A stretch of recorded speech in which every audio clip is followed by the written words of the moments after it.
Ahí está.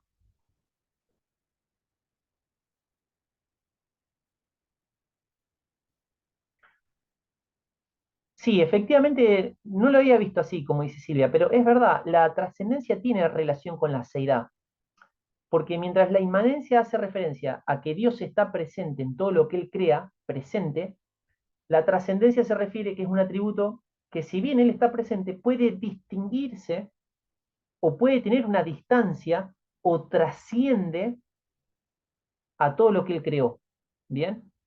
Entonces, mientras la inmanencia es estar presente, la trascendencia es distinguirse o trascender, o de alguna manera como la seidad, como no depender de nada creado. Así que sí, muy bien, la verdad que no lo había visto de esa manera. Eh, Ahí el Shaddai, Génesis 17, yo ahora lo voy a buscar para poder leérselos, es cuando él se revela con este nombre. No, ¿cómo se desconectando con tu celular? Porque yo necesito ver, necesito...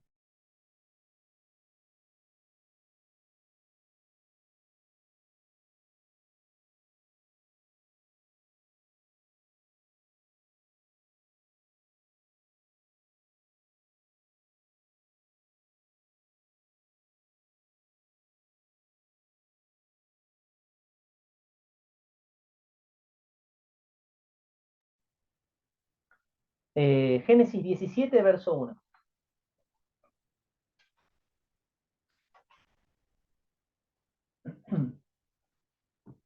Abraham tenía 99 años de edad cuando se le apareció Jehová y le dijo, yo soy el Dios Todopoderoso. Esa palabra ahí en hebreo es el Shaddai. Anda delante de mí y sé perfecto, yo haré un pacto contigo y te multiplicaré en gran manera. Entonces Abraham se postró sobre su rostro y Dios habló con él diciendo, este es mi pacto contigo. Bueno,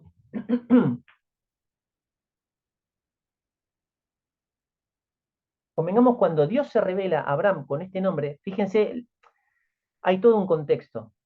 Eh, Hay un contexto en el cual se revela. ¿Cuál es el contexto? Es una persona de edad avanzada, el cual, el texto lo aclara, tenía 99 años, su esposa de edad avanzada, eh, y a su vez estéril, y se revela de esta manera como el Todopoderoso, eh, porque Dios es capaz de hacer algo que nadie puede hacer, ¿no? Que dos personas con edad tan avanzada y la mujer a su vez estéril puedan tener descendencia. Y no solamente una descendencia común y corriente, sino una descendencia que sería como la arena del mar, ¿no? Entonces, por esa razón se revela con este nombre, con esta característica. En este contexto, Dios se revela de esta manera. Entonces, cada contexto y cada situación, de alguna manera, facilitaron que Dios se dé a conocer en estos términos. Se conozca, si vale la expresión, esta faceta de Dios, este atributo, esta perfección de Dios, ¿no? Que sea todopoderoso, con este nombre, el que todo lo puede, el todopoderoso. Cuando uno hace un análisis, así como decía la diapositiva, el Shaddai posiblemente, algunos escritores suelen decir que Shad posiblemente sea pecho, como pecho femenino, como de la mujer que amamanta a su hijo. Y así como el niño que necesita, que todo lo que necesita es la teta de su mamá, así el pueblo de Israel, todo lo que necesite sería este Dios que sería como el todo suficiente para ellos. Esa es la acepción más probable. Eh, Otros autores suelen decir que posiblemente Yad se refiera a brazo, ¿no? O sea, como todopoderoso, ¿bien?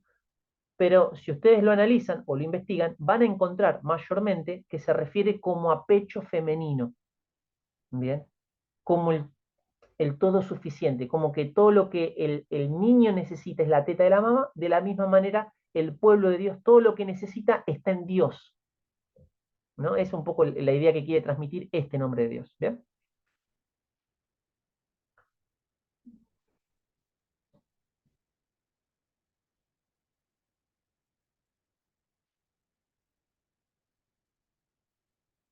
Eh, bueno, ese el Shaddai. Voy a tratar de, por ahí no de compartir pantalla porque veo que por ahí me saca el zoom.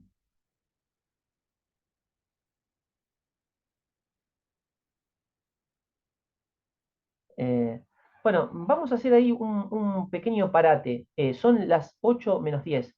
Me gustaría, creo que estamos, o todos, o por lo menos la mayoría. Yo les voy a pasar el examen, así lo podemos hacer, ¿bien? El examen que estaba previsto para hoy.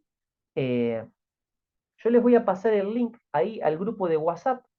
La evaluación tiene carácter de examen, es decir, no es un trabajo práctico en el cual pueden consultar con el compañero o pueden consultar con la carpeta o pueden asistirse de alguna manera, ¿no? Lo tienen que hacer ustedes solos, ¿no? Ustedes y el Señor, ¿no? Ahí está. Y esto, no, pero somos marido y mujer, somos una sola carne. Bueno, no sean tan espirituales, yo voy a ser más natural que ustedes.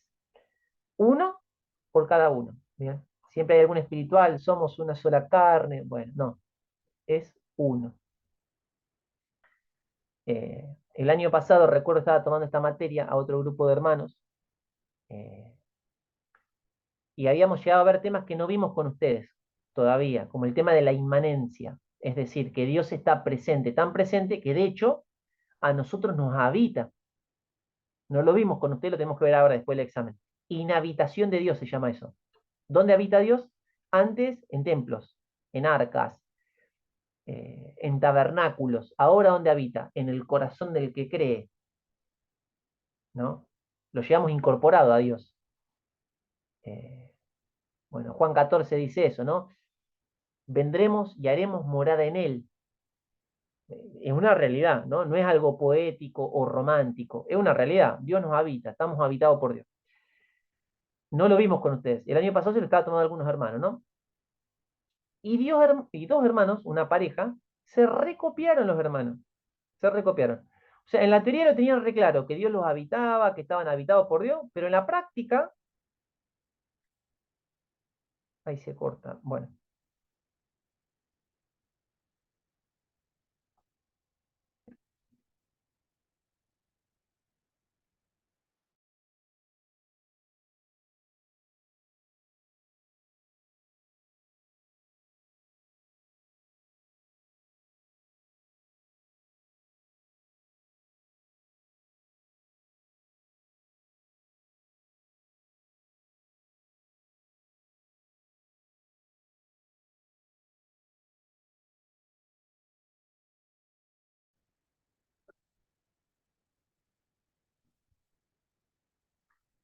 bueno, ahí me volvió a sacar, me conecté con otra internet. ¿Me escuchan ahí bien nuevamente? ¿Sí? Bueno, perfecto. No sé si les terminé, se llegó a escuchar lo que les estaba compartiendo, que unos hermanos estábamos viendo el tema de la inmanencia, de la habitación de Dios. La verdad que lo manejaban re bien, pero en la práctica ambos se copiaron, ¿no? Y me di cuenta por qué, porque tenían las mismas respuestas como matrimonio, habían acertado y habían errado los mismos verdaderos y falsos. Así que bueno, hermanos, no solamente manejemos lo teórico, sino también, bueno, podamos ahí no solamente saber, sino también creer que Dios nos habita y seamos consecuentes con eso. Bueno, dicho esto, les paso el link del examen. Ustedes tienen que ingresar, les va a pedir, eh, les va a pedir poner el correo electrónico. Aguárdenme un segundito, ahí ya se los paso enseguida. Un segundo.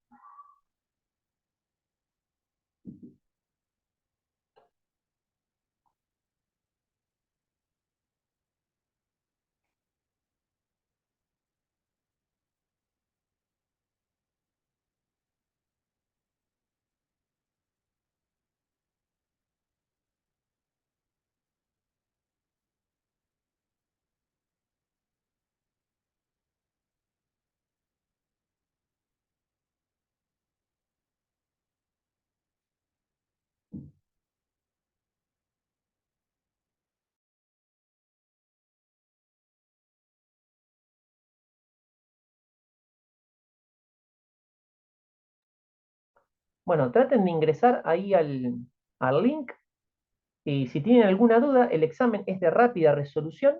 Bien. Mayormente tienen que poner crucecitas y poner verdaderos y falsos. Y hay dos conceptos que tienen que ustedes ponerlos. Cualquier duda, habilitan el micrófono o me escriben y yo leo el chat y los voy respondiendo, ¿bien?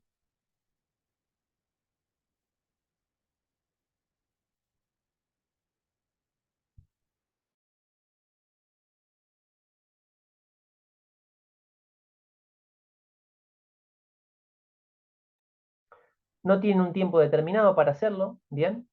Eh, pero lo van a hacer, pienso, en 10 minutos, 15 como mucho.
Los nombres compuestos, vamos a ver una breve mención, ¿está bien? No vamos a poder ver en su totalidad todos, por eso es que para la tarea que había para hoy era leer los conceptos que estaban en el libro de Perman. eh,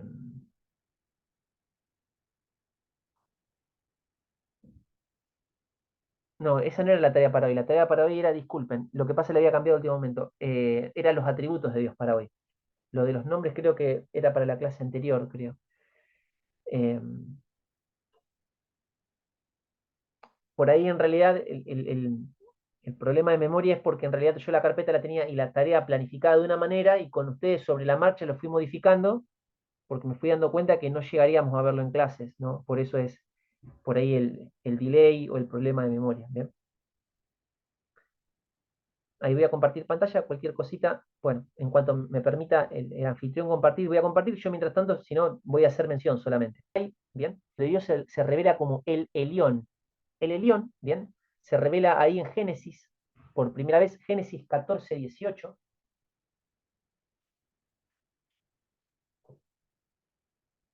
Yo ahí se los leo, se revela como el Dios Altísimo.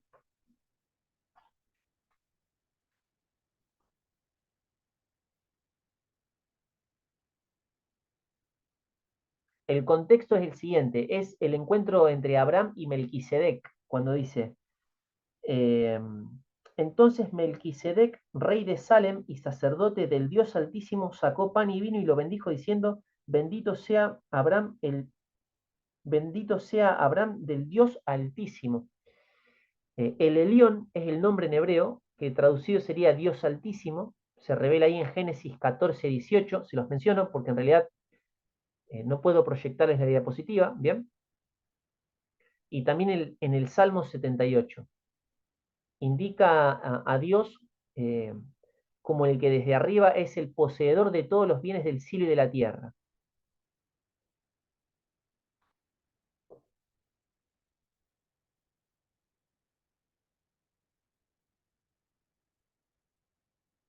Por ahí lo curioso es que Dios se revela en boca de un pagano, no puedo decir pagano, pero alguien que no pertenece, digamos, a la descendencia de Abraham. Es como muy curioso, ¿no? Pero esa situación es el que Dios se va a revelar con este nombre. ¿Bien? Luego, el Olam se puede traducir como el Dios eterno.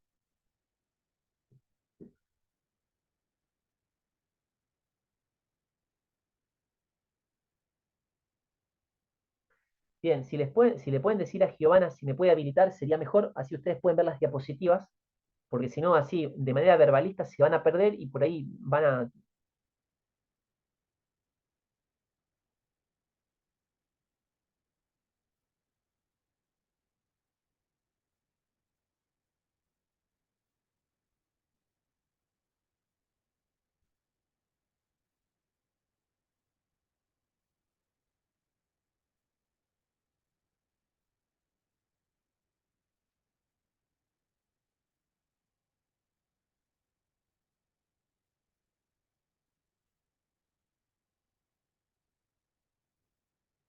Bueno, muy bien, ahí les comparto la pantalla.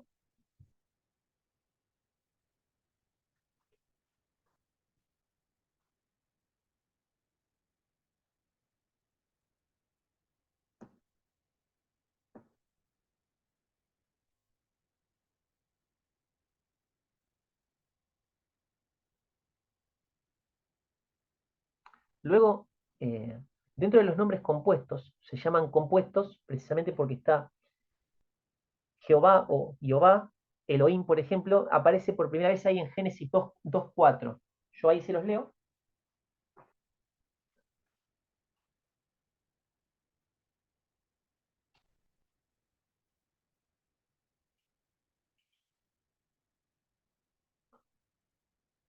No, Génesis 2:4 no puede ser porque no figura acá. Bueno, no sé.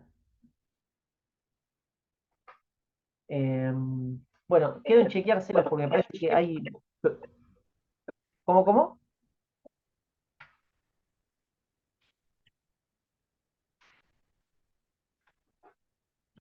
Quedo en chequearles cuando figura ahí el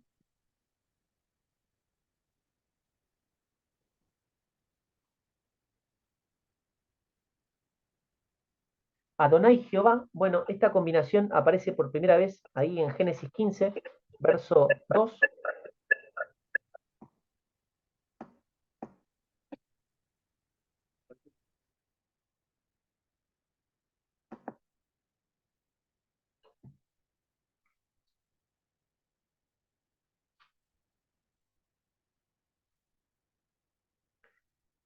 sirve para cargar un énfasis. Si pueden, para aquellos que no pudieron hacer la tarea, si pueden copiar esta oración, sirve para cargar un énfasis especial en el carácter bondadoso y poderoso de Dios.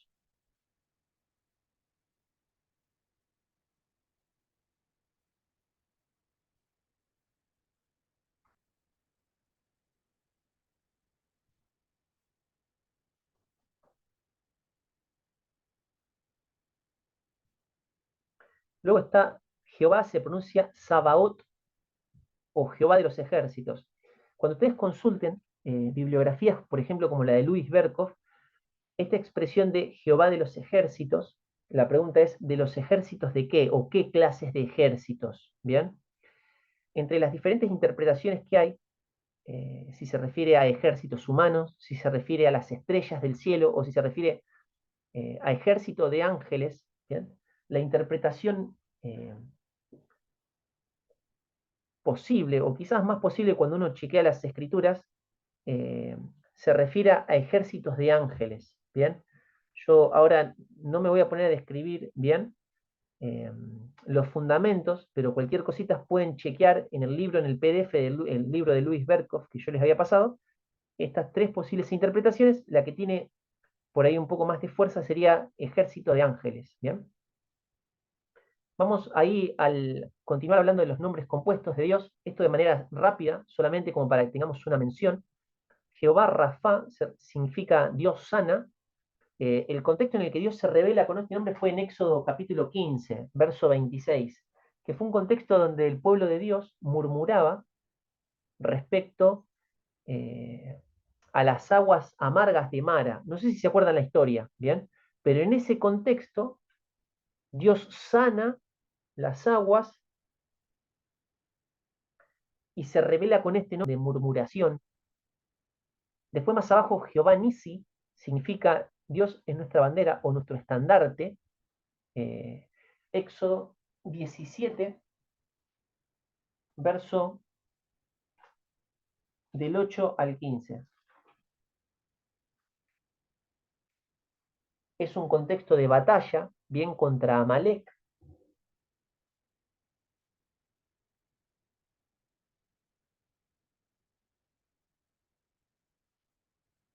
Cuando Moisés bajaba la mano, el otro pueblo enemigo prevalecía, bien, y cuando él levantaba las manos, ellos ganaban, ¿no? Entonces ahí Dios se revela en ese contexto como Dios es nuestra bandera, como aquel Dios que esté en favor de ellos, de su pueblo, en contra de toda adversidad. ¿Bien? Dios se revela en su carácter por este nombre a ese pueblo. Es el mismo Dios, Él no ha cambiado, y esto aplica a nosotros. Cuando nosotros pasamos por situaciones, si bien gracias a Dios no pasamos por luchas o por eventos bélicos como pasaba Israel, de guerras, pero sí podemos pasar por oposiciones. Quizás no en términos de una guerra, pero sí oposiciones, ¿no? Ya sea en diferentes ámbitos que estemos, laboral, vecinal, familiar, ¿bien? En este contexto, Dios también es nuestra bandera, ¿no? Es nuestro estandarte, está en pos de nosotros, ¿bien? Jehová Shalom significa Dios es nuestra paz, se revela ahí en el contexto del libro de Jueces, el capítulo 6, verso 24.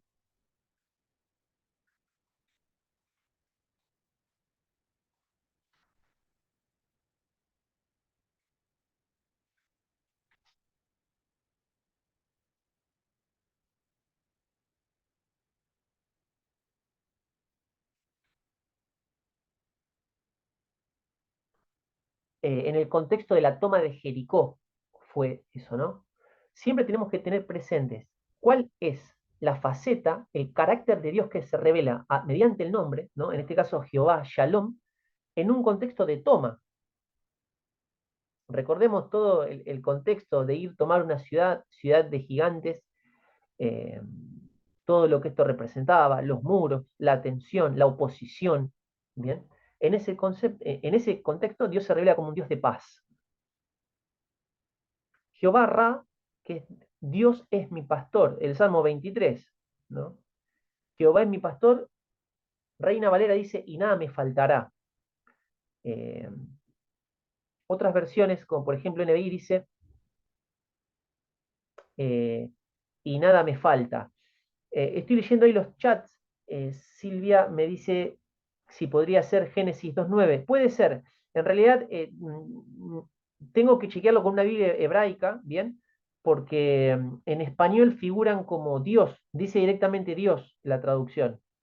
Entonces, por ahí, en una versión común y corriente, como Reina Valera o NBI, los nombres de Dios figuran simplemente como Dios. Incluso NBI creo que no pone Jehová, lo traduce como Señor, por ejemplo, ¿no? Algo que muchos biblistas, literalistas, suelen cuestionar, porque dicen que la palabra Señor, cualquiera, hay muchos señores, ¿no? Entonces, la palabra Jehová, o poner los nombres originales, da otra intensidad, otra profundidad, otro significado, ¿bien? Entonces, esto los biblistas o los que hacen las traducciones literalistas suelen cuestionar esto, que las Biblias, como por ejemplo NBI, eh, te lo traducen directamente como Señor y no te ponen, por ejemplo, Adonai o Jehová Adonai o Adonai Elohim o Elohim, y de esa manera es como que hace que se pierda la fuerza y la intensidad del concepto. Tal vez puede ser 2:9, también puede ser 2:3 también, pero tengo que chequearlo en realidad con una Biblia hebraica. Yo ahora no la traje porque estoy de viaje, bien, pero quedo en confirmarles cuando se revela por primera vez con el nombre Adonai Elohim. Eh, bien, bueno.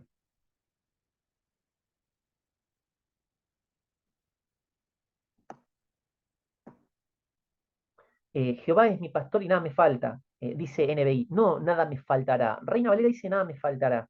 Y NBI dice nada me falta. ¿Por qué? Eh, Está bien, uno tiene que entender también el contexto, ¿no? Esto lo compone David en un contexto siendo él una persona que ha conocido lo que es el pastoreo de ovejas. eh, Se tiene que analizar en qué contexto Dios revela ese nombre, ¿no? Obviamente que ese mismo carácter revelado de Dios en ese salmo es el mismo Dios para nuestras vidas ahora, ¿no? Y nada me falta. Un comentario que suele hacer Edgardo Muñoz al respecto es: si bien Reina Valera dice nada me faltará, NBI dice nada me falta. Él dice que, Edgardo Muñoz, nada me falta ¿por qué? Porque actualmente aquel que tiene a Dios, nada le falta. Y uno podría decir, no, pero me falta tal cosa, me falta, no sé, desde lo económico. Entonces Edgardo mencionaba que estando en una sociedad donde se fomenta tanto el consumo y se genera tantas necesidades mediante, ¿no?, el consumo y demás, uno siempre tiene la sensación como de carencia, como de que siempre te está faltando algo.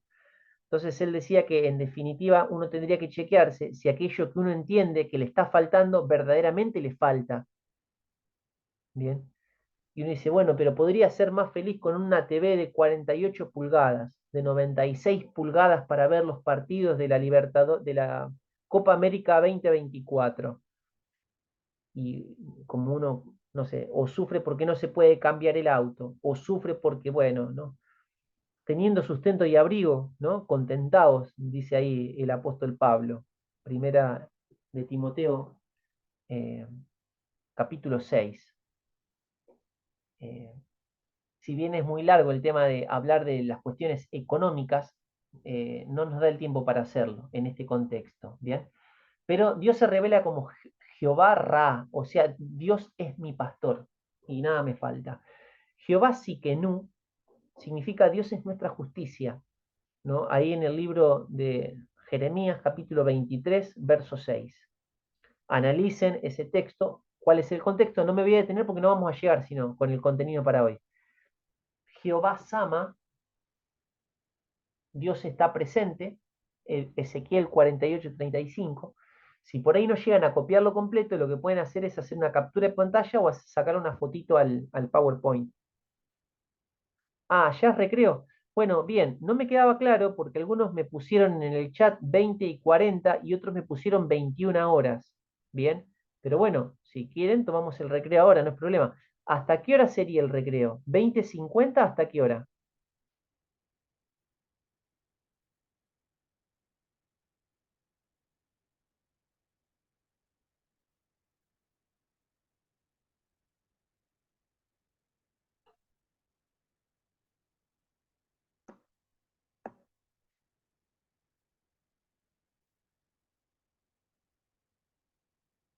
Bien, son 20 minutos. Bueno, 20 y 52 a las 21:12 continuamos, ¿les parece? Bueno, muy bien, hasta 20 minutitos.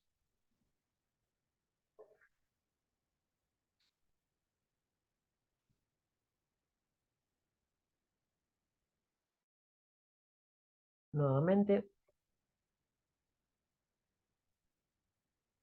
ahí les voy a compartir la pantalla, así podemos continuar.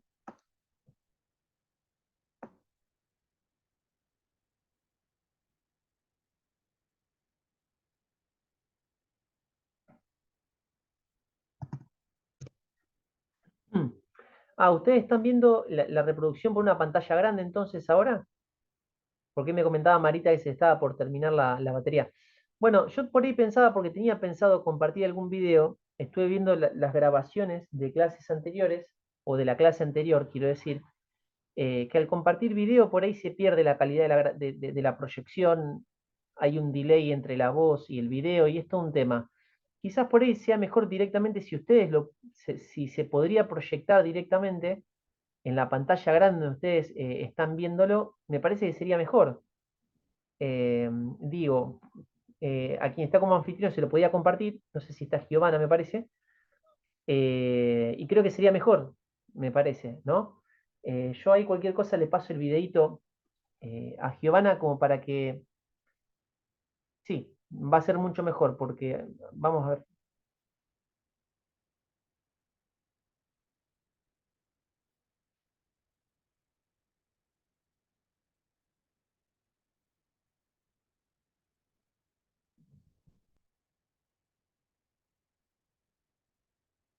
ahí Giovanna te lo pasé al privado. No lo vamos a reproducir ya, ¿bien? Eh, pero en un momento lo vamos a reproducir, tiene relación con el atributo de la santidad, ¿bien? Vamos a terminar ahora de ver el tema de los nombres de Dios y luego vamos a ver un poco el tema de los atributos también. Ahí les voy a compartir la pantalla.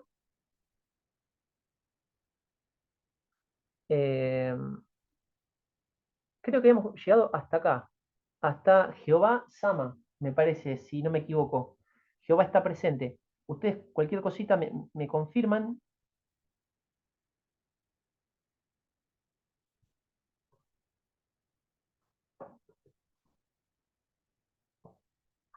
Perfecto, Marita me dice que sí, gracias. Eh, Después en el nombre, bueno, se ve que no lo puse en la diapositiva, pero se los comento, ustedes lo tienen en la carpeta lo que tienen es los nombres de Dios en el Nuevo Testamento. No hay tanta diversidad como en el Antiguo Testamento, pero encontramos, ¿bien? Eh, Encontramos la palabra griega que es theos o teos,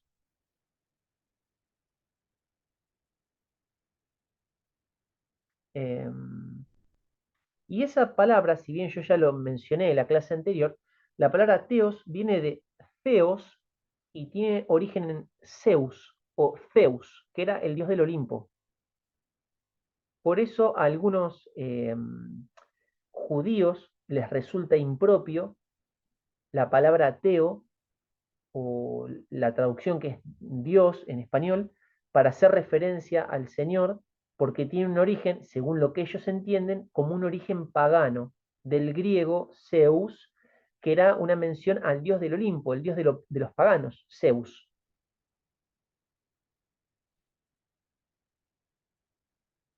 Eh, Hay otra palabra que es Señor, que es Kyrios, esa también es igual de conocida,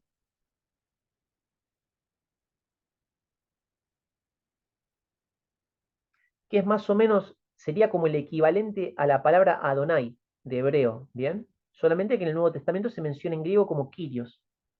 Esto hace referencia a Dios como todopoderoso.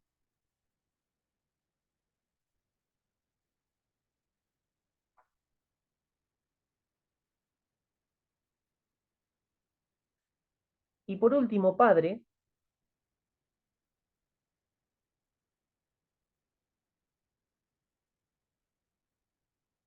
si bien en realidad la palabra Padre también se hacía referencia a Dios en el Antiguo Testamento, ¿no? En cuanto a la relación que Dios tenía con Israel, y esto sí es verdad,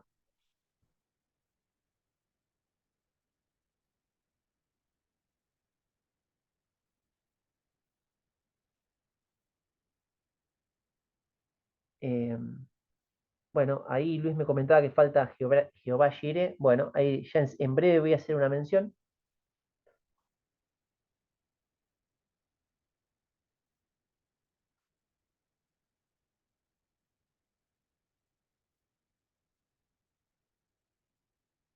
Es verdad que Dios se lo menciona como padre en el Antiguo Testamento en cuanto a la relación que tenía con Israel, pero la relación en el Antiguo Testamento era más que nada como una relación, eh,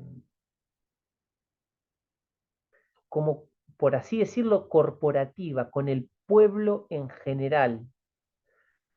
Esta idea de Dios Padre o Pater en griego, en el Nuevo Testamento, tiene otro énfasis, otra profundidad, como otra amplitud de sentido, porque es el mismo Hijo el que viene a dar a conocer al Padre, porque el que ve al Hijo ve al Padre, como dice el libro de Juan, ¿no? Quien me ve a mí ve al Padre, dijo Jesús, ¿no? Entonces es el Hijo el que viene a dar a conocer cómo es el Padre y esta relación con el Padre. Por eso la palabra Padre o Pater en griego, en el Nuevo Testamento, da a conocer a Dios eh, con una mayor intensidad, porque es el Hijo el que lo da a conocer.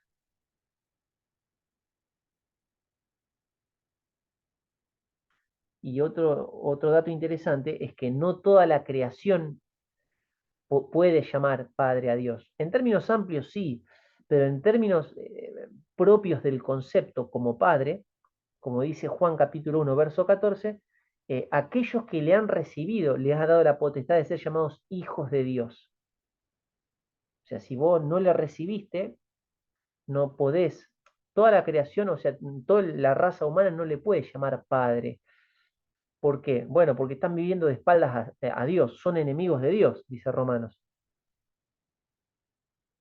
Solamente aquellos que le han recibido, dice el libro de Juan, capítulo 1, verso 14. Aquellos que le han recibido les ha dado la potestad de ser llamados hijos de Dios. Aquellos que no le recibieron, no, no son. ¿Bien? Eh, Completando lo que decía Luis con respecto a Jehová Jireh, eh, Jehová Jireh,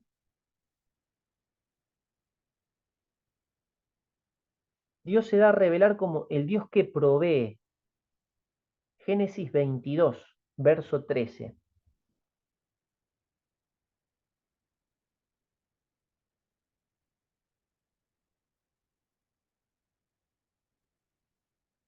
Y no sé si alguna vez escucharon hablar de Jehová Jireh, ¿no? Dios proveerá. ¿Cuántos por ahí emprendimientos de cristianos que se llaman Jehová Jireh, librería Jireh, indumentaria Jireh, ¿no? Dios proveerá.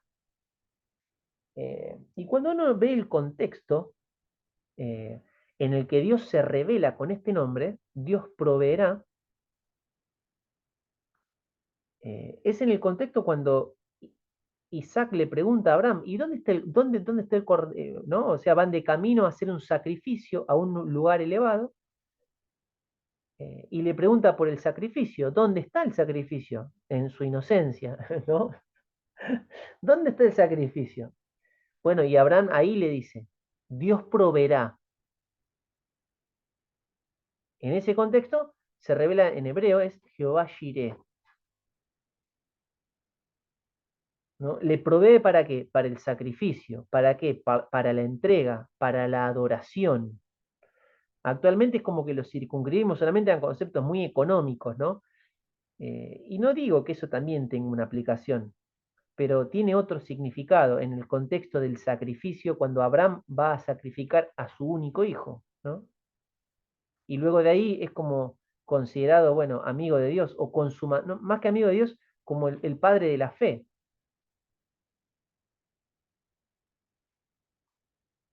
Bueno, vamos a hablar ahora de los atributos de Dios, ¿bien?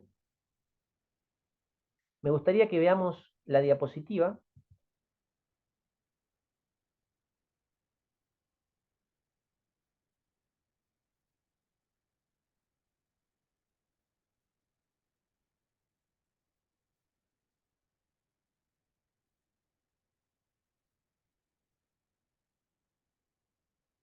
Atributos de Dios. La clase anterior, no sé si les mencioné atributos, como ustedes habrán visto, o perfecciones. Algunos por ahí prefieren no llamarle atributos porque es como que el ser humano no puede atribuirle o añadirle nada a Dios. Eh, entonces prefieren llamarle perfecciones. Pero en términos sencillos son características que hablan del ser de Dios. Bien, la espiritualidad es uno. Eh, Juan, capítulo 4, verso 24, nosotros con usted lo trabajamos el año pasado a este texto, que es la conversación que tiene Jesús con la samaritana. Ahí hay una revelación de parte del Hijo, el Cristo revela cómo es el Padre. Dios es espíritu, ¿no? Entonces, ¿dónde está Dios ahora? Si ustedes tienen que pensar en la persona de Dios, en el ser de Dios, Jesús reveló, ¿no? Y reveló que Dios es espíritu.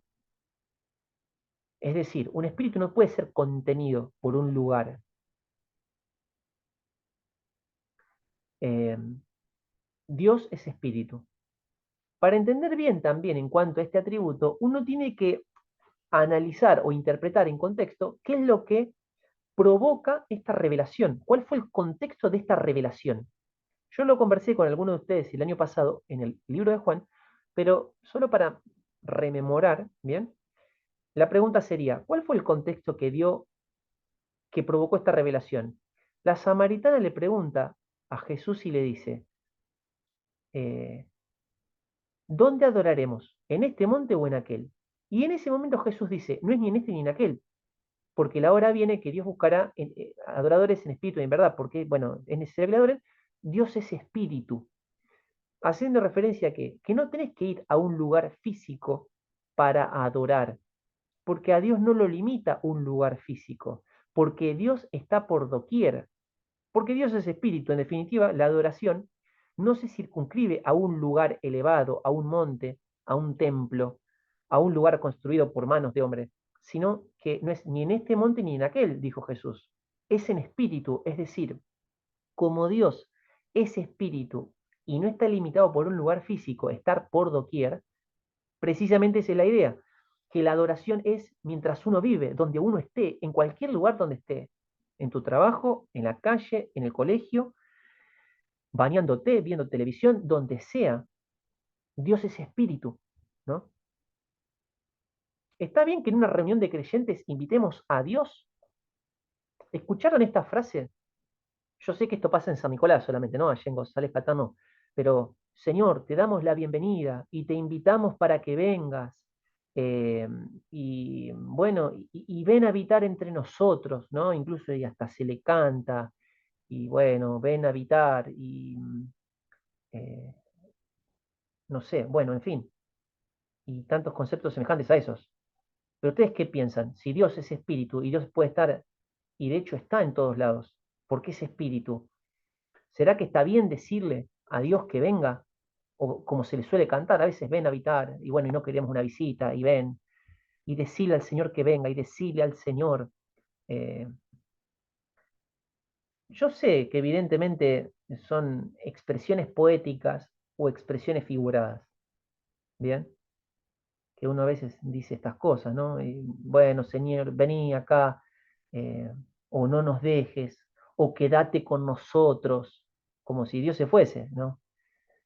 Yo sé que son expresiones figuradas, pero el problema a veces con todas estas expresiones figuradas o con estos simbolismos es que si una persona no tiene una comprensión correcta teológica del ser de Dios, la repetición de muchas expresiones figuradas, a veces incluso personas creyentes llegan a entender como que Dios los abandonó, o como que Dios no está, o como que Dios tiene que volver, o como que Dios está ausente, siendo que Dios no puede estar ausente porque Dios es espíritu.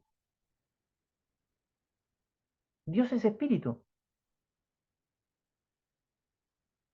No sé si en algún momento llegaron a reflexionarlo esto, ¿no? Obviamente que a la luz de una comprensión teológica correcta, muchísimas canciones, eh, uno podría catalogarlas como aberrantes. Pero ¿por qué aberrantes? Eh,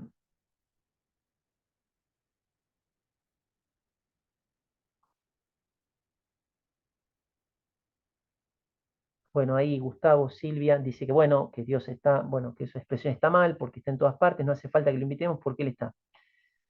Bueno, perfecto. Eh,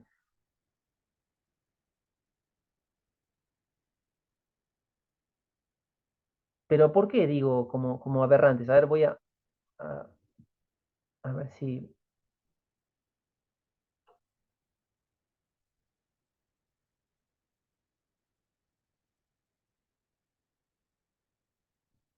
con la... Piensen en nada ¿no? Que mayormente o no se capacitan o no tienen el tiempo, no asisten a una institución bíblica, eh, ¿no? Eh, y bueno, y Señor, y ven a habitar, y ven nuevamente, y ven aquí, y no nos dejes, y como que tenés que venir, y como que vení, habitame. Eh, claro, bueno, ahí Silvia dice, pienso que es un mal modismo de parte de algunos pastores y líderes de alabanza. Isabel dice, si Dios es espíritu, está en nosotros, claro, no en un lugar físico, tal cual. Eh, obviamente que si algún director de alabanza me escucha decir esto, por ahí esto suele como generar tensiones, malestares. Gustavo dice, nosotros venimos a la presencia de Dios. Bueno, amén por eso. Suele generar como muchas malestares, hay algunos hermanos que se enojan, ¿no? Entonces, eh, fíjense una cosita, yo sé que esto pasa en San Nicolás de los Arroyos solamente, no creo que ocurra en González Catán, pero para una persona poder enseñar y estar frente a un grupo, no cualquiera, tiene que estar autorizado, por lo menos dentro de las asambleas de Dios, tiene que estar autorizado, ¿no? Tenés que saber un poco la trayectoria de la persona, tenés que tener la firma de tu pastor, tenés que tener ciertos años de capacitación. Si querés enseñar en la instancia avanzada, tenés que tener los 8 años de IBE, o lo que equivale a tener los 5 años de SIM del Instituto Bíblico Río de la Plata, más los 2 años de especialización educativa, con lo cual tenés que tener muchos años de capacitación para muchas veces enseñarle a un grupo de tal vez 20 hermanos. Y eso es muy bueno. Ahora, a veces un director de alabanza en un día domingo le canta, dirige quizás a cientos de hermanos en una congregación sin la más mínima instrucción teológica y esa persona va a tener mucho más efectos desde lo teológico que un docente. Y está muy bien que se le exija al docente a la hora de enseñar, porque es necesario que maneje bien la palabra de verdad, que use bien la palabra de verdad, es correctísimo. Pero fíjense a veces que es correcto exigirle a un docente cristiano que esté capacitado, porque puede ser una mala influencia si enseña mal, y a veces una persona, quizás para dirigir un culto, puede tener más influencia que un maestro cristiano y ni siquiera tiene el ABC o la escuela básica de la iglesia local. Porque la enseñanza que ustedes están recibiendo ahora, de parte mía, ustedes mañana no van a estar cantándola o tarareándola, pero una canción que tenga una teología deformada, porque tiene rima, la van a recordar y posiblemente la canten. Entonces, fíjense muchas veces lo importante que es que un director de alabanza tenga una teología correcta. Y no solamente un director de alabanza, quien sea compositor, porque una cosa es el director de alabanza no la compone. El problema está que a veces eligen malas alabanzas, ¿no? Pero el problema es en los compositores. Y uno chequea en el grueso de los compositores, por lo menos que se consideran famosos en el ambiente cristiano, que es lo más mercantil, que es lo que más se vende, hacen agua por todos lados de lo teológico. Por todos lados hacen agua, ¿no?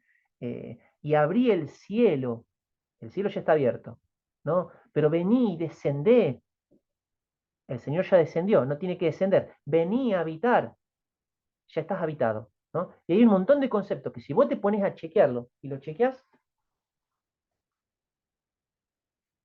con la Biblia, o sea, no son bíblicos. Si vos lo haces pasar por el filtro de la Biblia, yo entiendo que hay muchas expresiones que son figuradas, porque la Biblia expresa de manera figurada muchas cuestiones. Yo lo sé a eso.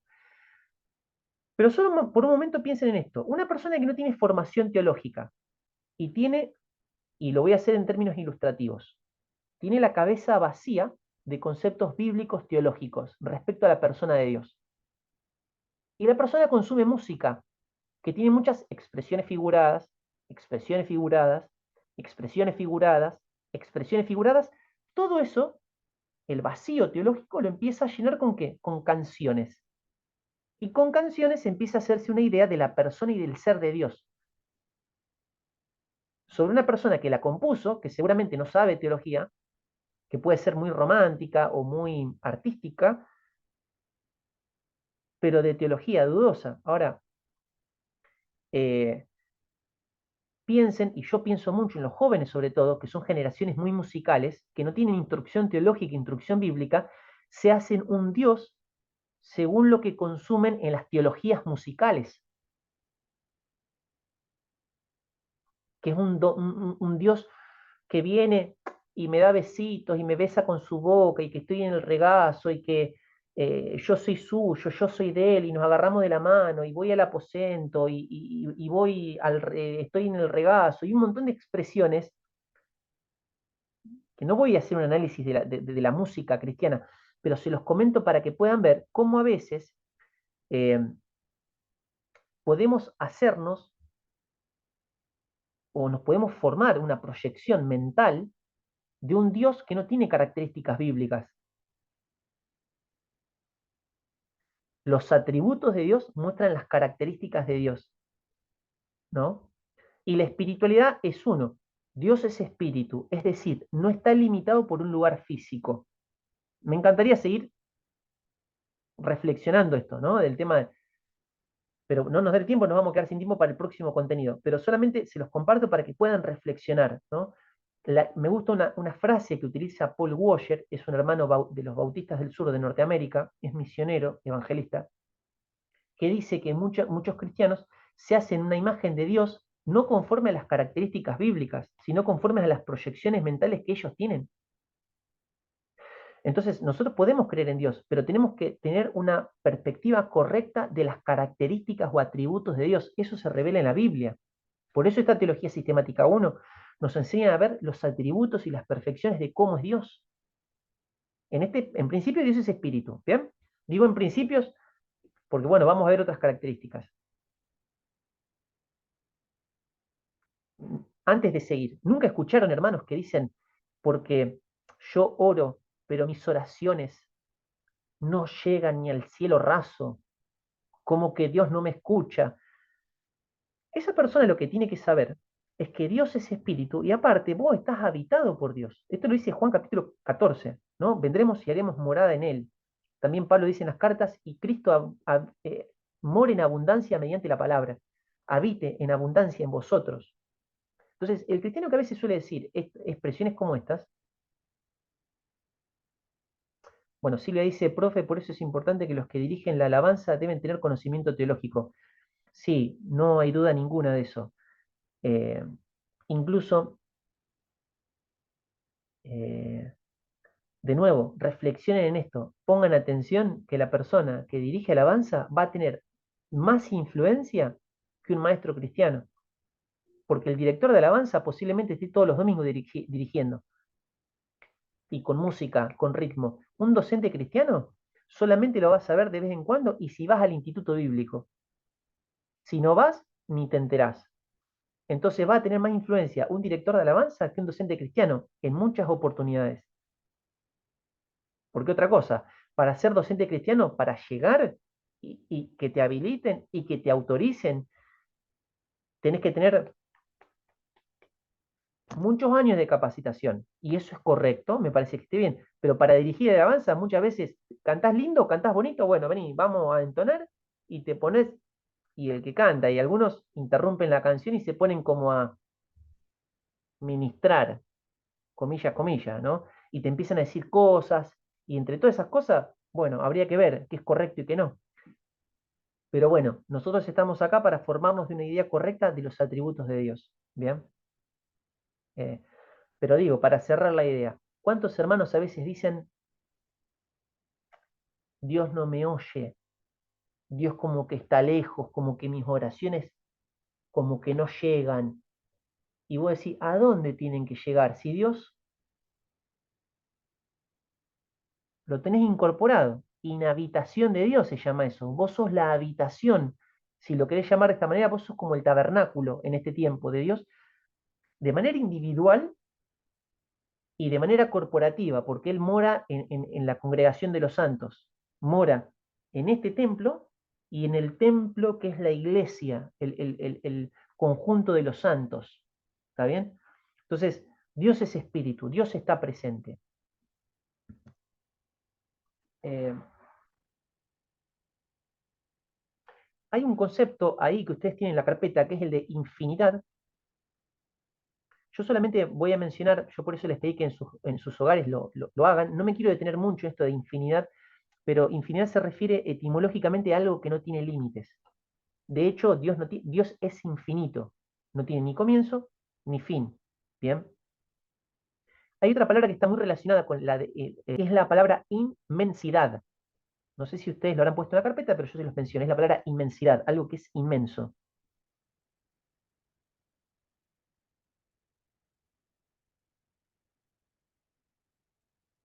La inmensidad de Dios tiene relación con el espacio. Esa es la diferencia. Y la eternidad de Dios con respecto al tiempo.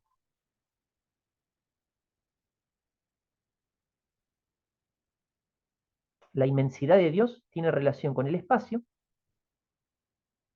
y la eternidad de Dios con respecto al tiempo.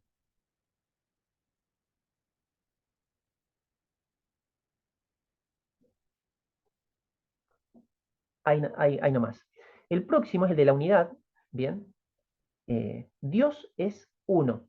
De hecho, lo que se llama el Shema, que es uno de los textos básicos de los judíos, ¿no? Oye, Israel, Jehová tu Dios, uno es. O sea, Dios es uno. Se habla de lo que es unidad y unicidad.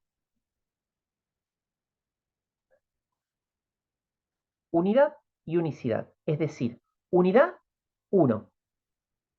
Y unicidad, relativo a único. Es único. No hay otro. Único. Entonces, unicidad y unidad. Unidad, uno. Unicidad, único. No hay otro. Deuteronomio 6:4, que es el Shema, es uno de los textos más importantes dentro del judaísmo. Oye Jehová, oye Israel, Jehová tu Dios, uno es. Es uno. Nosotros ahora en breve vamos a ver que dentro del ser de Dios cohabitan tres divinas personas, pero el ser de Dios es uno, un solo Dios.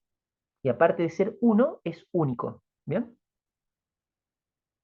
Y acá hay dos conceptos que yo cuando les di para que hagan la tarea del libro de Perman, tanto el de la trascendencia como inmanencia, no figuraban. ¿Por qué no figuran? Porque bueno, yo cuando elaboré la carpeta lo hice teniendo como presente más de un libro, por esa razón. Bien, no les pasé el otro libro porque no los quería complicar mucho. Sepan que estos no son los únicos atributos de Dios. Hay muchos más que no los hemos mencionado, como el de la simplicidad, ¿bien? Pero no los quiero complicar, porque no tenemos el tiempo para verlos todos. Solamente sepan que hay más. Inmanencia y trascendencia hacen referencia a inmanencia cuando Dios está como muy, muy, muy, muy, muy, muy, muy, muy, muy presente. Y trascendencia cuando Dios está presente, pero está apartado o alejado de su creación. Son como dos contrapuntos. Inmanente significa que en todo lo que Él creó está presente. Y trascendente significa que en todo lo que Él creó se distancia. Es decir, que vos podés diferenciarlo. Por eso es trascendente, trasciende a todo lo que creó.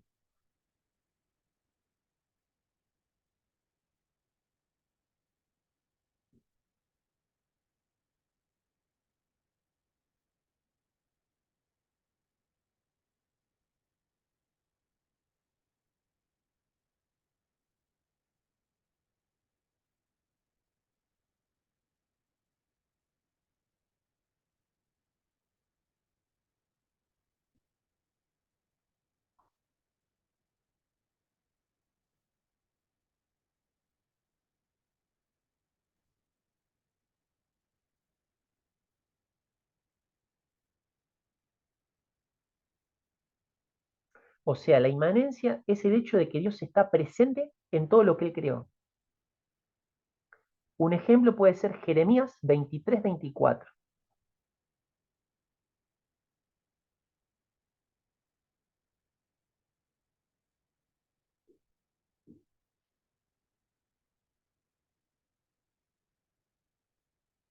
O como le dice Pablo en el Areópago a los griegos, Hechos 17-27.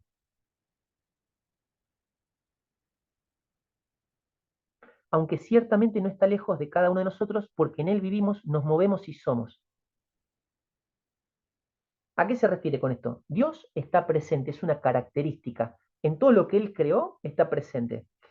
La trascendencia es el otro aspecto, el contrapunto. Tenemos que tener presente que la inmanencia, cuando uno entiende que está tan presente, el panteísmo puede tener problemas con la inmanencia, porque el panteísmo dice que Dios está tan presente en todos lados que precisamente confunde al creador con la creación. Entonces nosotros entendemos que nuestro Dios es inmanente, está relacionado con todo lo que Él creó, pero tiene una diferencia, no es lo mismo el creador que la creación. Y la trascendencia, podemos distinguir al creador de la creación, pero no es como el deísmo, que el deísmo entendió que Dios creó el mundo y lo abandonó. O sea, tenemos un Dios que se distingue, pero que no lo abandona, que sigue teniendo una relación con la creación.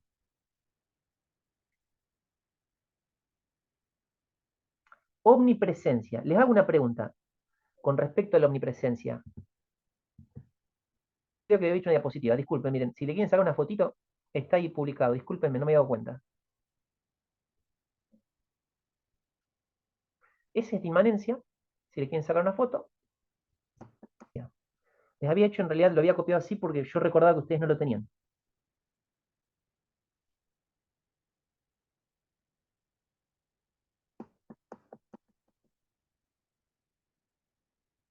Bien, presencia. Omnipresencia,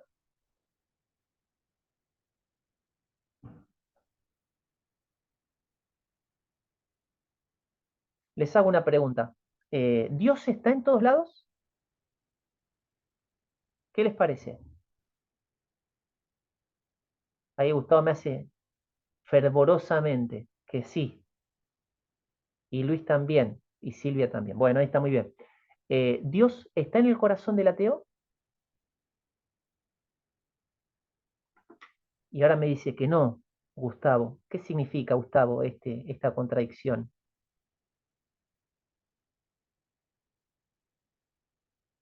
¿Sí? ¿No?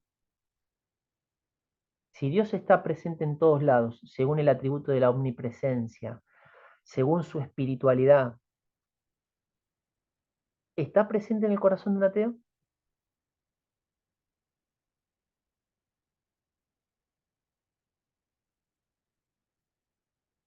¿Qué les parece?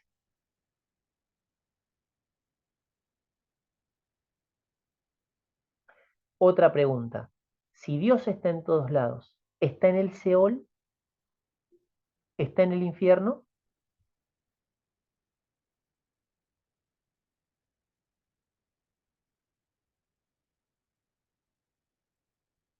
¿Qué dice la Biblia? A ver, voy a leer acá en el chat. El ateo no aceptó a Dios en su corazón. Ah, bueno. Isabel dice no porque no creen en Dios el ateo. Muy bien, el ateo no cree, muy bien. Pero entonces Dios no está en todos lados. ¿O sí? ¿Qué les parece? ¿Cómo responderían a esta interrogante?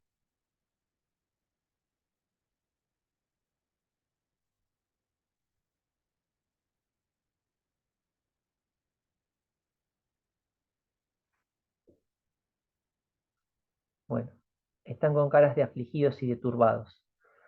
Vamos a ver ahí la diapositiva. A ver, acá hay una respuesta. Porque duda, niega y sostiene que no hay evidencia válida. Bueno, en relación con él. Muy bien, perfecto.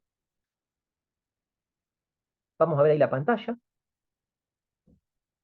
aunque Dios está en todas partes, no significa que habite en todas partes.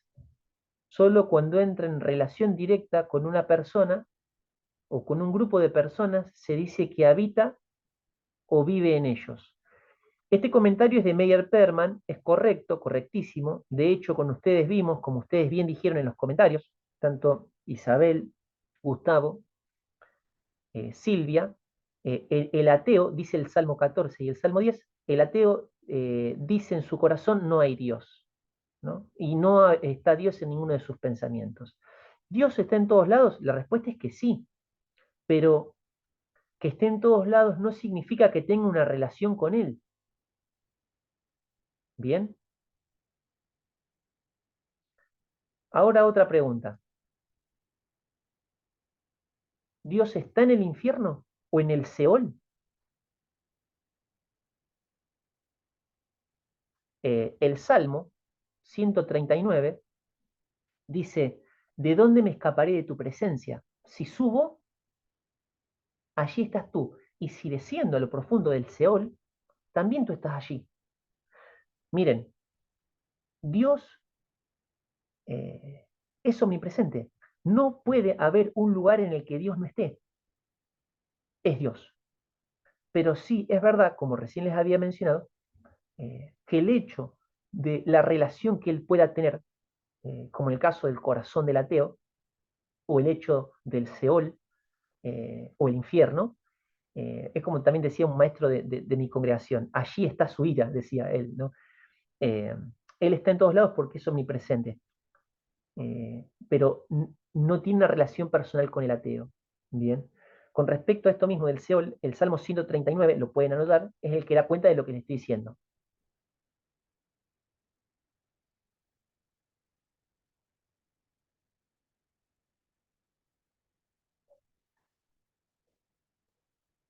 Con respecto a la omnisciencia,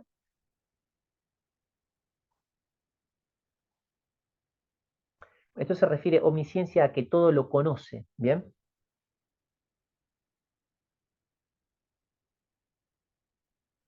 En Mateo, el capítulo 6, verso 8,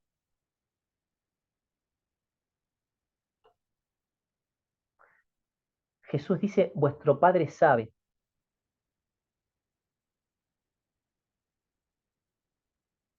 Bueno, yo solamente me limité a comentar esto en el tiempo que tenemos, haciendo referencia a que está bien que oremos y pongamos en palabra lo que nosotros necesitemos, ¿no? Pero en su omnisciencia, Él sabe aquellas cosas que necesitemos, que necesitamos como hijos.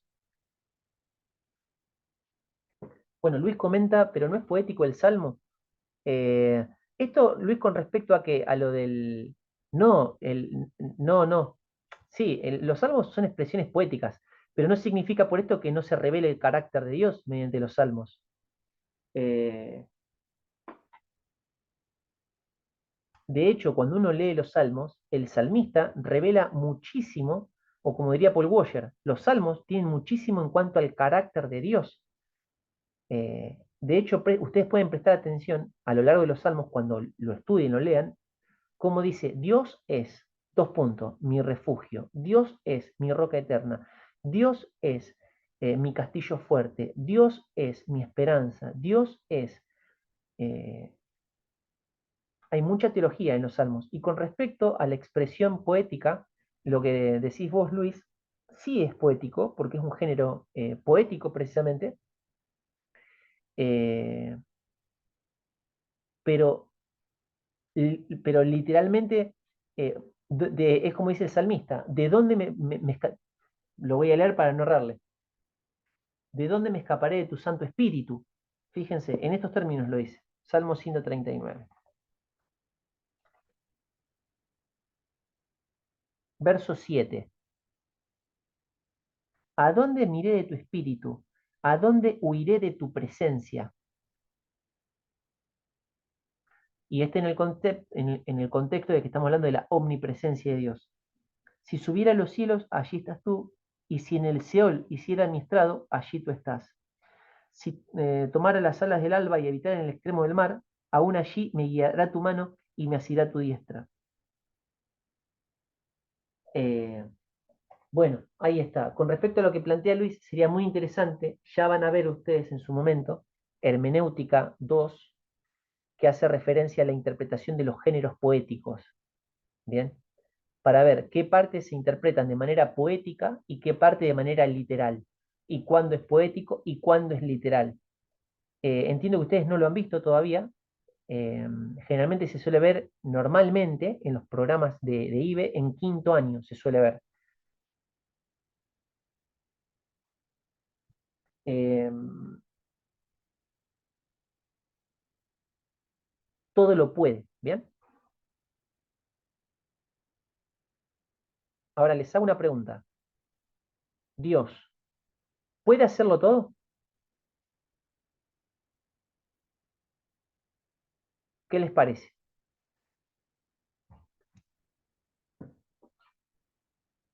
¿Puede hacer todo Dios?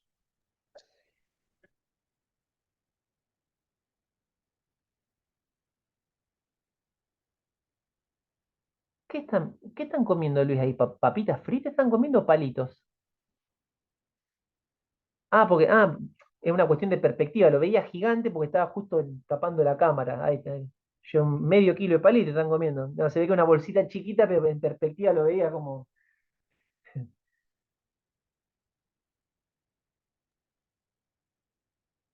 Bueno, ¿Dios puede hacerlo todo o no? ¿Dios es todopoderoso?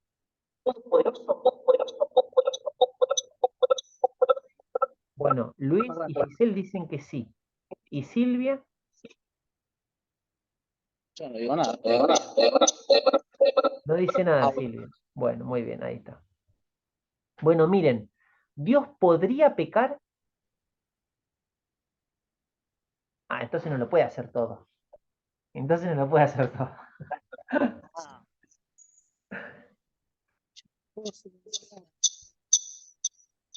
Bueno, podría,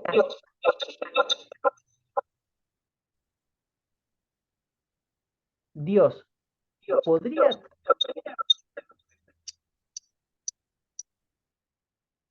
Dios podría crear una piedra tan grande como para no poder levantarla.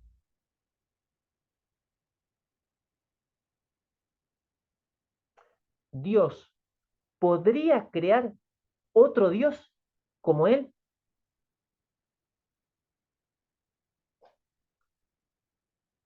Estos planteos que parecen planteos capciosos, de hecho, se estudian en la Facultad de Filosofía, ¿bien? En cuanto a la existencia de Dios. Si Dios es todopoderoso, ¿podría crear a otro Dios? Si Dios es todopoderoso, ¿podría pecar? Si Dios es todopoderoso, ¿podría hacer otro Dios como Él? ¿O hacer una piedra tan grande como que Él mismo no pudiera levantar? Evidentemente no. Eso lleva a un absurdo, porque Dios no va a hacer algo que vaya en contra de sus propósitos, algo que vaya en contra de su naturaleza. Dios no puede pecar porque Dios es santo. Él no puede ir en pos de su omnipotencia, Él no puede ir en aras de su omnipotencia, pero en detrimento de su santidad. ¿Por qué? Porque hay armonía en Dios, porque no hay contradicción en Él. Él no puede pecar porque Él es santo. Él no puede hacer a otro Dios porque Él es único. Unicidad de Dios. Es único. O sea, Dios puede hacer todo aquello que sea consecuente a su carácter. Si no, nos da como un absurdo. ¿Bien? Lo que sea consecuente con sus planes. Ahí está. Eh,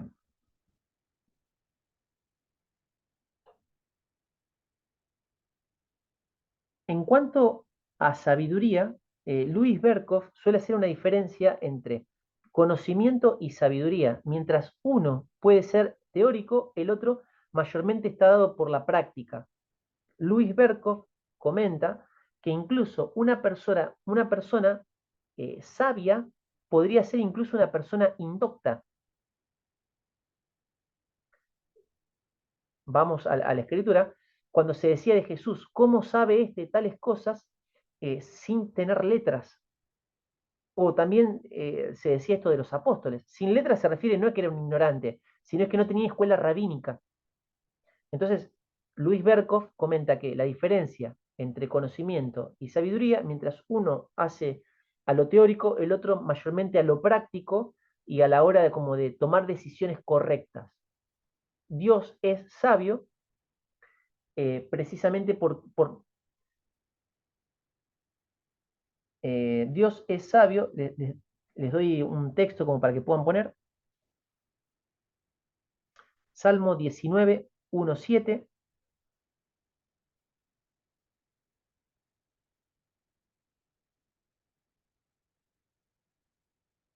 Salmo 104,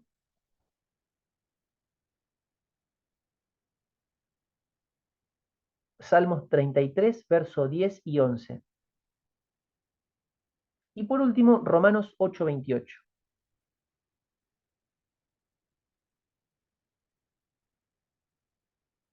Si bien el conocimiento y la sabiduría están íntimamente relacionados, no siempre va el uno con la mano del otro, ¿no? No sé si se enteraron el caso de ese famosísimo Rabí Zacarías o Rabí Zacarías, que es un apologista muy, muy, muy, muy, muy conocido, incluso escribió muchos libros, falleció en el año 2020, 2021, y cuando él muere, sale a la luz una vida secreta, oculta que él tenía, donde le había hecho muchas propuestas indecentes a las masajistas que lo masajeaban, porque tenía un problema en la columna él. Eh, y fue un escándalo, pero un escándalo porque era una persona que incluso sus libros era tenido como eh, el apologista era un hermano indio. Bueno, no sé si éramos hermanos, pero era indio y era como muy recomendado en cuanto a apologética, cómo defender la fe con argumentos razonables y como que la tenía atada. Tenía una gran organización que recibe un montón de donaciones y era un ministerio mundial, ¿no? Con fama mundial. Y muere y a los pocos meses de morir sale a la luz. O sea, esto ya fue hay evidencias comprobables, no es que es un chimento lo que estoy diciendo, no es un chimento. O sea, hubo muchas denuncias de mujeres que habían sido sus masajistas y mediante las denuncias que hubo, se tomó la computadora del difunto y hubo pruebas concretas eh, de los delitos que él cometió en cuanto a acosos, donde a las masajistas le pedía, bueno, que hagan cuestiones que excedían eh, a la función de lo terapéutico, digamos, ¿no? Entonces quedó muy en evidencia que una persona con muchísimo bagaje en cuanto a conocimiento, evidentemente no iba de la mano el conocimiento con la sabiduría, porque no tenés que conocer mucho para saber que esas cosas no están bien, ¿no? Entonces, si bien tiene relación el conocimiento con la sabiduría, como dice Luis Berkhoff, no es en todos los casos. Una persona puede ser muy sabia y quizás no sea un erudito, pero sabe tomar decisiones correctas o eh, bueno, o eso, bien, pero es como para marcar la diferencia entre conocimiento y sabiduría. Eh, con respecto a la soberanía, eh, ¿vieron en Isaías capítulo 6 que yo les había mencionado la revelación de Dios eh, respecto a cómo Dios se revela a Isaías, que dice que era como un rey sentado y sus faldas cubrían el estrado? Eso es un símbolo de soberanía, que sus faldas cubran, haciendo referencia a su soberanía, a su poder de mando, de autoridad. ¿Bien? Y esto, el que Dios sea soberano, es uno de los consuelos fortísimos que los cristianos tenemos. Eh, ¿Por qué es un consuelo fortísimo? Que Dios sea soberano significa que no ocurre nada sin su voluntad, sin su soberana voluntad, ¿no? Y a veces uno dice, no, hermano, yo mucho tiempo pertenecí a un grupo de intercesión, yo me convertí en la casa de mi abuela era una mujer de oración, era intercesora, es como que yo viví muy de cerca todo lo que son grupos de intercesión, ¿no? Y a veces algunos hermanos de intercesión decían, bueno, hermanos, martes 13 tenemos que estar orando para cubrirnos porque los hechiceros que hacen trabajo y que el viernes 13 y que en las 3 de la madrugada, que son cuando los hechiceros hacen trabajo, y como que a veces tan pendiente, ¿no? De las cuestiones demoníacas, eh, que como dice Segunda de Corintios, que Pablo dice, no ignoremos las maquinaciones del enemigo. Es verdad que uno no tiene que ignorarlo, es cierto, pero a veces es como que se le asigna tanto, tanto, tanto, tanta atención que vos decís, Satanás no es soberano. O sea, Dios es soberano. Dios está por encima de todo lo que pueda eh, planificar Satanás, de todo lo que pueda planificar la gente. Y este es un consuelo grande que tenemos nosotros los cristianos, saber que Dios es soberano. No ocurre nada que esté fuera de su beneplácito, de su voluntad, de su soberanía. Bien, incluso cuando en el libro de Lucas se menciona, Simón, Simón, Satanás os ha pedido el zarandeaos, pero he rogado por ti para que la fe no te falte. Qué interesante que el texto bíblico lo dice. Satanás pidió. Es curioso también, ¿no? Que Satanás se acerque y pide, no dice que ora, pero pide y Dios concede. Qué interesante también. Bueno, Luis comenta que tiene 5% de batería. Bueno, no es problema. Esto es interesante, ¿no? Si bien no estamos haciendo un análisis de la oración, Satanás pide y Dios le concede, ¿no? ¿Cuánto más nosotros no le vamos a pedir y no va a conceder? Pero el análisis no es ese, el análisis es otro. Quiero decir que Satanás, antes de poder obrar, y hay más de un registro bíblico que muestra que tiene que pedir autorización para que Dios disponga que así sea. Y hay dos cuestiones interesantes de ese texto. Primero, que Dios permite, y luego que el Señor intercede para que la fe no falte. O sea, si Él permitió que ocurra, te va a fortalecer para que lo que te vaya a sobrevenir lo puedas atravesar. Si no, no lo permitiría, porque no viene una prueba superior de la que podemos tolerar. Juntamente viene la salida. En Job se evidencia también, ¿no? Déjame que lo toque. No, y no le permitía. No, pero a la familia, bueno, a la familia sí, pero a él no. Y cuando le destruyó todo, no, déjame, que es piel por piel. Cuando lo toque, ciertamente te maldecirá, le decía. Job 1, capítulo 1 está. Bueno, y capítulo 2 también. Y le permite, pero no le toques la vida. Entonces uno ve como Dios en su soberanía estableciendo límites, porque Dios es soberano. ¿Bien? Eh, Me gustaría que compartamos el videíto. Yo ahí a Giovanna le compartí el videíto de la santidad. Me gustaría que pongan atención. El video dura 6 minutos. Eh, yo no sé si de acá lo puedo ver, pero bueno, con que lo vean ustedes también, yo ya lo vi el video. Pero si lo podemos proyectar, Giovanna.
Bueno, me avisan cuando termine el video, ¿bien? Yo porque no puedo oír, no puedo ver. Ah, perfecto, ya terminó. Bueno, el videito lo que ilustra, de nuevo, esta es una producción de Proyecto Biblia o de Bible Project. Creo que es la segunda vez que les comparto un video de esta producción. Me resultó muy interesante, muy bueno. Eh, eh, de última, yo después se los comparto al grupo, si lo quieren volver a ver, son ideas interesantes. Primero me gustaría citar Isaías capítulo 6, por decir un ejemplo, ¿bien? Que es cuando estos seres angelicales hacen referencia a un Dios santo, santo, santo, ¿no? Multiplicado por 3.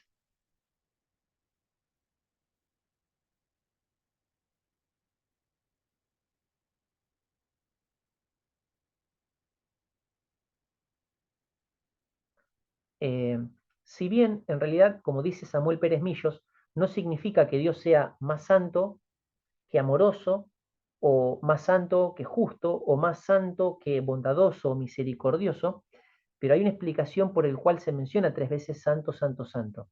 La explicación es, en el idioma hebreo, los adjetivos, por ejemplo, un adjetivo es la palabra bueno, malo, lindo, profundo, ¿bien?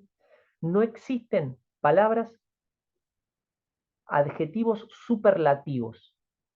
Es decir, superlativos, ¿qué significa? Yo te puedo decir que algo es profundo, que algo es muy profundo y que algo es profundísimo. Nuestro idioma nos permite decir profundísimo. Yo te puedo decir que algo es alto, muy alto y altísimo. Que algo es puro, muy puro o purísimo. Eh, en fin, ¿no? Bueno, muy bueno, buenísimo. Nuestro idioma lo permite. El hebreo no permite esos adjetivos superlativos. Entonces, para poder expresar esta idea, ellos hacen sumatoria de conceptos. Por ejemplo, para decir que algo es muy profundo, te dicen profundo, profundo. Por ejemplo, en el texto bíblico en Primera de Samuel, cuando el texto dice que Ana lleva a su hijo que era muy pequeño, en el interlineal, si vos lo ves en el escrito interlineal, o sea, en las palabras hebreas, en el interlineal dice pequeño, pequeño, y cuando vos lo ves traducido al español dice muy pequeño. Nosotros podemos decir muy pequeño, ellos no pueden decir muy pequeño. ¿Cómo lo resuelven? Poniendo pequeño, pequeño, los dos adjetivos juntos. Si vos querés decir que es algo, por ejemplo, pequeñísimo, pequeño, pequeño, pequeño, 3 veces. Esto llevado a la idea de santísimo, ellos no tienen el santísimo. Entonces es santo, santo, santo. ¿Bien? Eh, como diría Samuel Pérez Millos, no significa que sea 3 veces santo por santo el Padre, santo el Hijo, santo el Espíritu Santo. Samuel Pérez Millos, bueno, hace esta referencia que en realidad se refiere a eh, esta idea de santísimo, ¿no? Como esta idea superlativa en cuanto a santidad, ¿no? Santísimo, no existe en hebreo santísimo. Bueno, santo, santo, santo. Bueno, eso, bien. Eh, hasta ahí. No les puedo decir más porque no nos alcanza el tiempo, ¿bien? Los otros, tenía para plantearles también, cuando recibimos a Dios en nuestro corazón, ¿de qué somos salvos?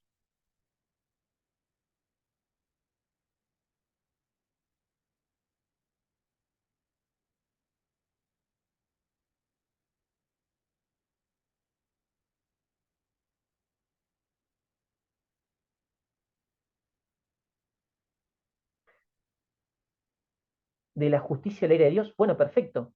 Por eso les compartí ese videíto de Bible Project, donde está la persona que se quiere como acercar a Dios y hace así, y la luz del ser de Dios es como el objeto cuando se acerca al sol, como que va a ser desintegrado, por así decirlo. Por eso se los compartí ese video, porque me resultó muy, muy, muy buena la ilustración. Dios, exacto, como dice Gustavo, Dios nos libre de su justicia. En términos más sencillos, Dios nos libra de Él mismo, de alguna manera. Porque si nos acercamos a Él como estamos, somos fulminados, ¿no? Entonces, esto lo dice Romanos el capítulo 1, 1, 2 y 3, no hay justo, ni aún uno. Romanos capítulo 5, éramos enemigos de Dios.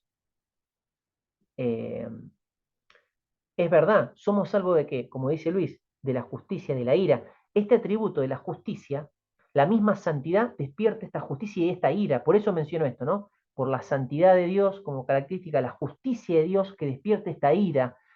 Y somos salvos en definitiva de Él mismo. Pero haciendo referencia a que no porque Dios sea malo, porque Dios es santísimo. Y esto hace reaccionar a la santidad de Dios con su justicia.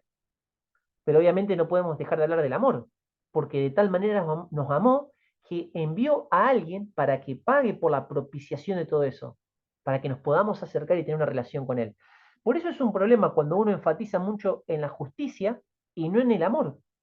Y también es un problema el que enfatiza mucho en el amor. Sí, pero Dios es amor, venía, ¿cómo estás? Total, Él te ama. Pero yo soy homosexual, pero Dios te ama. Pero no voy a cambiar, pero Dios te ama gay igual, vení igual. Claro, no. Ahí hay un problema. ¿Dios es amor? Sí, pero su misma santidad provoca justicia y necesariamente Dios nos cambia. Y digo homosexualidad para que se asiente bien el problema que hay de la liberalidad de ahora, pero puede ser estafa, corrupción, cohecho o en fin, cualquiera. Hay un problema cuando uno enfatiza más en un atributo que en otro. El que es muy legalista, no, pero Dios es justo y su ira y es fuego consumidor. Es verdad, pero acordate que Dios es amor también. Y el que enfatiza mucho en el amor, pero hermanos, si el Señor sus misericordias se renuevan, pero hace años, pastor, que vivo en pecado, pero sus misericordias se renuevan. Y es cierto, pero uno tiene que ver todos los atributos de Dios. Porque si vos vivís en pecado, es verdad que Dios es amor, pero la misma santidad, si vos te acercás a Él en esa condición, Dios es justo y eso provoca la ira de Dios. Entonces, por ahí es un problema cuando uno enfatiza más en un atributo que en otro. Bien, bueno, hasta ahí, hermanos, porque yo sé que hace frío, tienen hambre, bien, y han sido perseverantes hasta el fin. Bueno, mis hermanos, oremos.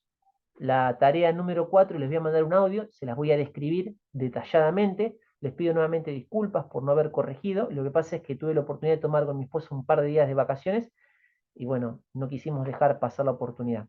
Mis hermanos, vamos a orar. Gracias, Señor. Te pedimos que nos despidas en paz y que podamos conocerte cada día más, amarte con pureza, Dios, en el nombre de Jesús. Amén. Tengan paz, hermanos. Nos vemos en breves. Estamos en contacto.